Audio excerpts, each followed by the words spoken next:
नमस्कार, मी Swati's recipe book या Marathi YouTube चॅनलवर तुम्हा सर्वांचे मनापासून स्वागत आहे। आज मी तुम्हाला सकाळच्या हेल्दी नाश्त्यासाठी गरमागरम उपम्याची रेसिपी दाखवणार आहे।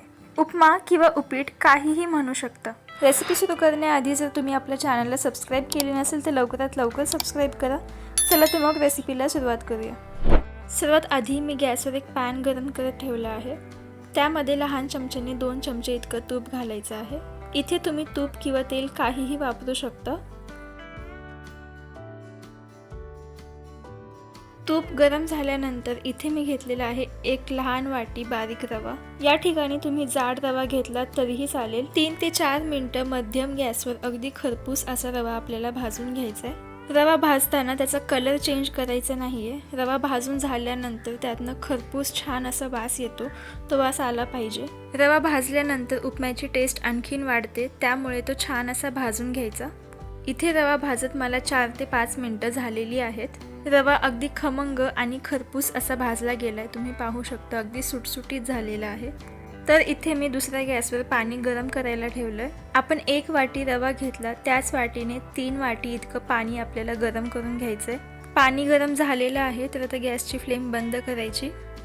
आता सेम पॅन मध्ये उपम्याला फोडणी टाकायची आहे। त्यासाठी मी इथे घेतलेला आहे एक मोठा चमचा तेल। तेल छान गरम करून घ्यायचं आहे। तेल गरम झाल्यानंतर इथे मी घेतली अर्धा चमचा मोहरी। काही सेकंदासाठी मोहरी तेलात तडतडू द्यायची। आता इथे मी घेतलेले आहेत 2 ते 3 हिरव्या मिरच्या, त्याचे असे तुकडे करून घेतलेले आहेत। आणि इथे फ्रेश कढीपत्ता स्वच्छ धुवून घेतलेला आहे, तोही तेलामध्ये टाकायचा। आता या सर्व गोष्टी काही सेकंदासाठी परतून घ्यायच्या आहेत।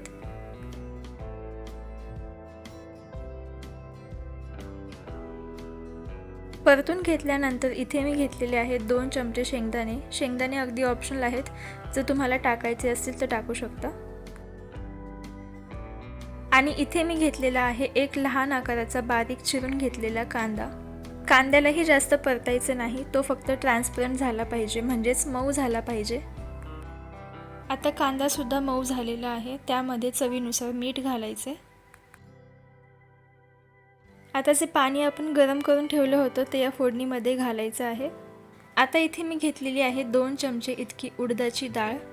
ही डाळ 2 वेळेस स्वच्छ धुवून घेतली आणि 5 मिनिटं पाण्यामध्ये भिजत ठेवली होती। उडदाची डाळ ही शरीरासाठी लाभदायक असते। लहान मुलांना ही डाळ खायला अजिबात आवडत नाही, त्यामुळे तुम्ही त्यांना अशा पद्धतीने खाऊ घालू शकता।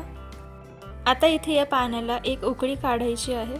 आता इथे मी तुम्हाला एक सिक्रेट टिप सांगणार आहे, ज्यामुळे तुम्ही बनवलेला उपमा अगदी मऊ आणि लुसलुशीत होईल। ती टिप म्हणजे पाण्याला उकळी येत असताना त्यामध्ये 1 किंवा 2 चमचे इतकं तूप घालायचं आहे। या टिपमुळे उपमा अगदी मऊसूत असा तयार होतो। आपण यामध्ये गरम पाणी टाकल्यामुळे पाण्याला लवकरच उकळी आलेली आहे। आता हे पाणी 1 मिनिटासाठी छान प्रकारे उकळून घ्यायचं आहे। इथे सर्व गोष्टी छान प्रकारे उकळलेल्या आहेत। आता भाजून घेतलेला रवा थोडा थोडा यामध्ये सलग टाकत राहायचा आहे आणि त्याच वेळेस तो पाण्यामध्ये मिक्स सुद्धा करत राहायचा आहे, जेणेकरून रव्याच्या गुठळ्या होणार नाहीत। आणि ही प्रोसेस खूप फास्ट करायची आहे, कारण रवा हे खूप लवकर पाणी शोषून घेतं। आता हा रवा छान व्यवस्थित मिक्स करत राहायचा आहे। आता इथे रव्याने सर्व पाणी शोषून घेतलेलं आहे, तरीही तो थोडासा ओलसर दिसत आहे। या स्टेजला अर्धा लिंबू या उपम्यावर पिळायचा आहे आणि थोडीशी कोथिंबीर टाकायची आहे। आता हा उपमा व्यवस्थित मिक्स करून 2 मिनिटांसाठी झाकण ठेवून वाफवायला ठेवायचा आहे। 2 मिनिटांनंतर इथे हा उपमा छान प्रकारे वाफवून घेतला आहे। पाहू शकता अगदी परफेक्ट सॉफ्ट मऊ आणि अगदी लुसलुशीत असा उपमा तयार झालेला आहे। आता आपण हा सर्व करायला घेऊ। सकाळच्या नाश्त्यासाठी अगदी पौष्टिक असा गरमागरम वाफाळलेला उपमा तयार आहे। आता यावर गार्निशिंगसाठी थोडीशी कोथिंबीर टाकायची आहे आणि सोबतच एक आंबट अशी लिंबाची फोड। आणि जर तुम्हाला आवडत असेल तर उपम्यावर तुम्ही तूप टाकून खाऊ शकता। इथे मी 1 चमचा तूप टाकलेला आहे। तयार आहे आपला पौष्टिक आणि टेस्टी उपमा। तर तुम्ही सुद्धा या पद्धतीने उपमा करून पहा।